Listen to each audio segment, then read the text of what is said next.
Welcome to west Godavari అమ్మమ్మ వంటల video అండి. 2-3 గంటల నుంచి కూర్చుంటున్నానండి ఇక్కడ. ఏంటంటే మా అమ్మాయితో బయట షాపింగ్ అండి.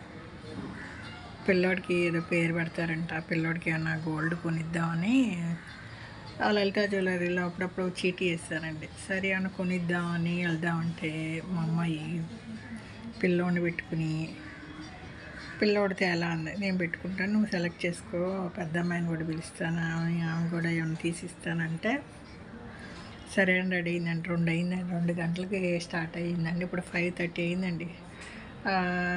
3 అవర్స్గా నన్ను కూర్చోబెట్టేసి పిల్లోడిని ఎంతో సర్దుతుంది, ఫీడ్ చేస్తుంది, మళ్ళీ బట్టలు మారుస్తుంది, డైపర్ మారుస్తుంది. ఈలోపు వాళ్ళ హస్బెండ్ వచ్చి నేను తీసుకెళ్తా అన్నారు.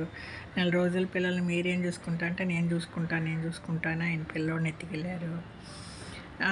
పిల్లోడు వెనకాల ఏం కూడా వెళ్ళిపోయింది. వెళ్ళి అక్కడ వదిలి వస్తారంట. వెళ్ళి గంట అరగంట అవుతుంది.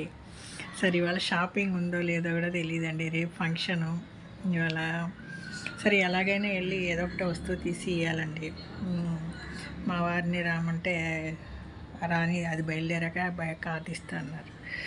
సరే అండి, ఈ పిల్లలతో వెళ్తే పెట్టుకుంటా అండి. మనం వెళ్ళేది అక్కడ ఒక గంట అరగంట పని అండి. బయలుదేరతాక 5-6 గంటలు. అక్కడ వెళ్ళి పిల్లోడికి ఏదైనా చిన్నది వస్తువు అయినా తీసియాలండి. బంగారం కొనే రోజులు కాదండి, 50,000 అయిపోతుంది ఒక సవర పిల్లోడికి. ఫస్ట్ పిల్లోడు కదండి, ఏమన్నా కొనియాలి కదా మన వంతు. దానికోసం బయలుదేరుతున్నా. ఇప్పట్లో ఆమె రాగానే బయలుదేరదాం. 5:30 అయిందండి.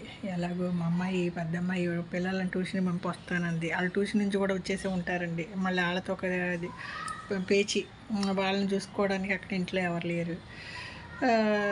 ఇదండి, పిల్లలతో అక్కడికి నెల అంటే తలనొప్పి వచ్చేస్తుంది. మన పని అనుకోండి, గడగడ 10 నిమిషాల ముందే అటెండ్ అయిపోతాం ఎక్కడికైనా. వీళ్ళతో 3 గంటలు లేట్గా వెళ్ళాలి.